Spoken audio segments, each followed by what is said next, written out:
Alright, y'all. So, oftentimes there are interviews that I really take issue with that Vlad TV does. Sometimes I'll be like, I don't like that interview. I don't like where Vlad went with this interview. I don't like the line of questioning. But then there are other interviews that I really truly appreciate. Interviews where I can gain a different perspective about a person, or we can dive into the origins of a person's career, whether it be in the rap industry, whether it be in the acting industry, or whatever. He recently brought Twista back onto his platform. Twista had been on Vlad TV before, some years ago. This one, around the time the Chief Keef movement was like gaining traction, and it was bubbling and it was hot. But Twista is a Chicago legend, a Chicago icon. Seriously, shout out to the west side of Chicago, Illinois, man. I'm from the south side. I'm from out south.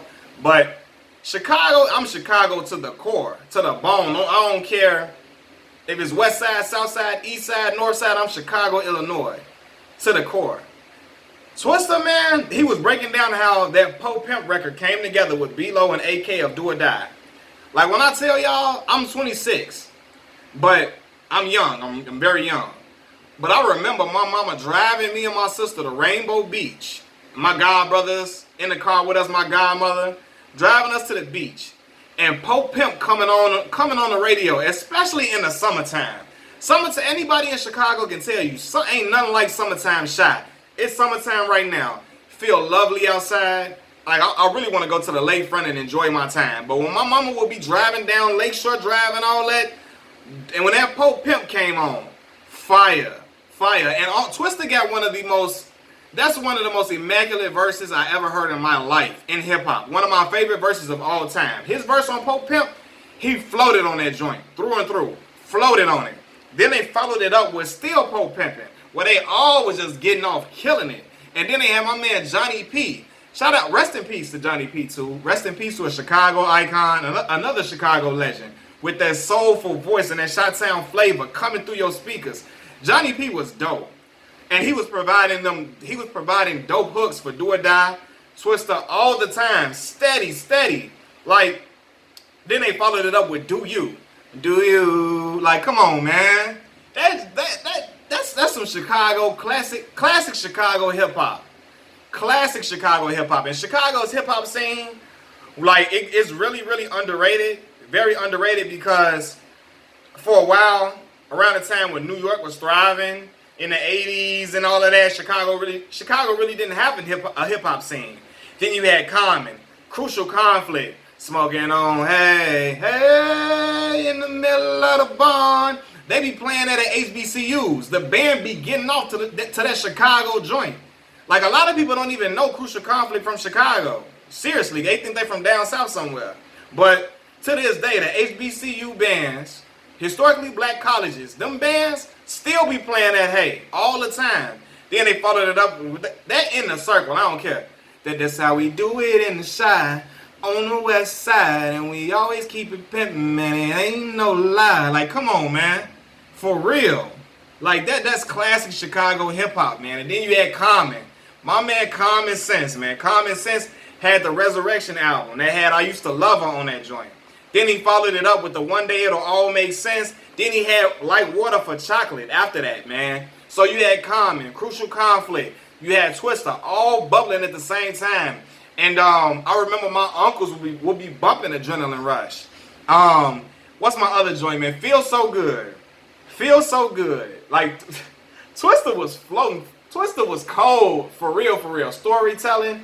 And he wasn't just... Because a lot of people think he just rapping fast and not saying nothing. He was rapping fast but telling a story. Rapping fast but really kicking game and kicking flavor. Just like Do or Die was doing. Like, they wasn't just rapping fast just to make it seem like they was getting off. Because a lot of times you got dudes that just rap fast because to people that's not really knowledgeable of hip-hop, a person that just hears somebody rapping fast would think they killing it. But them boys was really killing it. They was really spitting for real. Then he had Get It Wet. Get it wet. Like, come on, man. That's Chicago to the core. And I remember when Boosie had remixed that Get It Wet.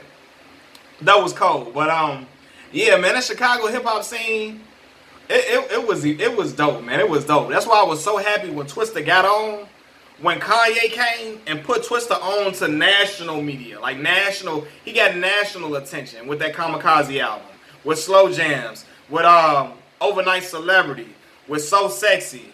So Sexy was with R. Kelly. Then he had what Twista had. What else? What other songs he had some fun. That Kamikaze album was dope. Cause I don't care what nobody say. That Snooping, that song Snooping, fire, man, fire. Me and my sister know that joint front to back. We love that song. But Twista, I was so happy for Twista to really get the acclaim that he deserved when Kanye came about. Seriously, man. And Chicago hip hop was really winning at that time. When Kanye was still Chicago, Illinois, like he did a lot of favors for the city for sure, with a lot of different artists around the city. Gave Rhymefest a joint, the brand new. Gave Do or Die that higher, higher. Ooh, like that joint, like come on, man, no. Like Kanye came through for real with that joint. But Chicago hip hop scene is very underrated, man, and it doesn't get. I'm talking about not. I'm talking about pre-drill movement, pre-Chicago drill movement. The scene before that doesn't get enough accolades, man. They don't get enough shine to me, man, because them boys really held it down. They really held it down, and they had a unique sense of flavor that could not be found anywhere else.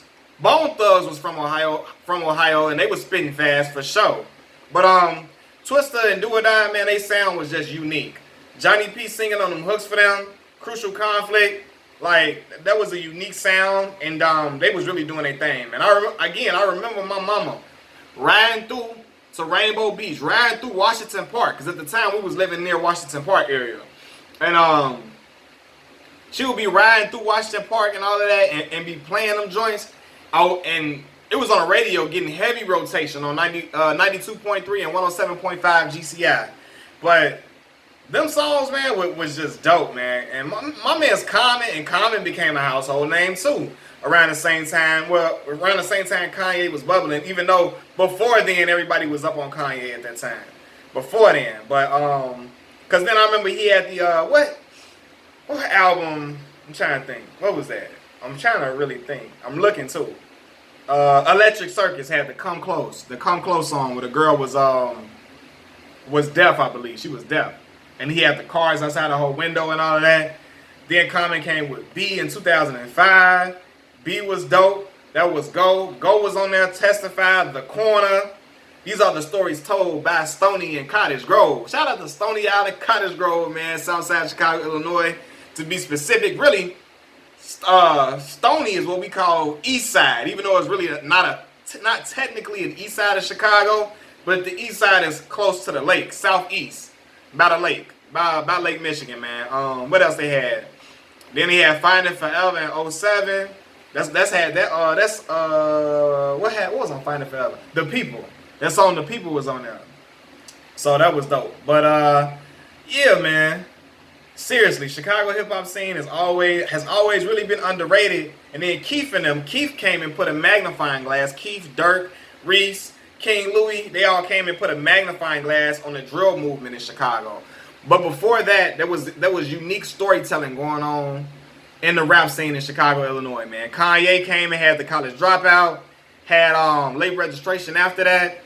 But man, great times in Chicago. I often think about the music that was being made around that time and think about where I was at in my life. I was a kid just living in the south side of Chicago, a good kid in a crazy environment, crazy stuff going on all around me.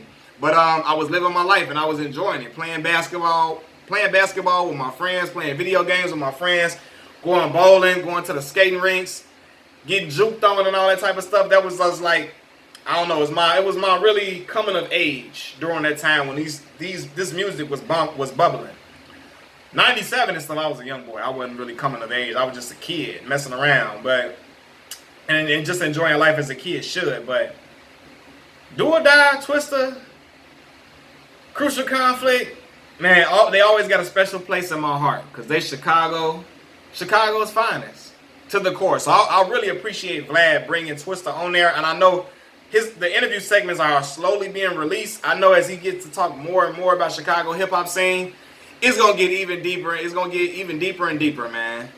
Shout out to Twista, Machiavelli Mills TV. Peace.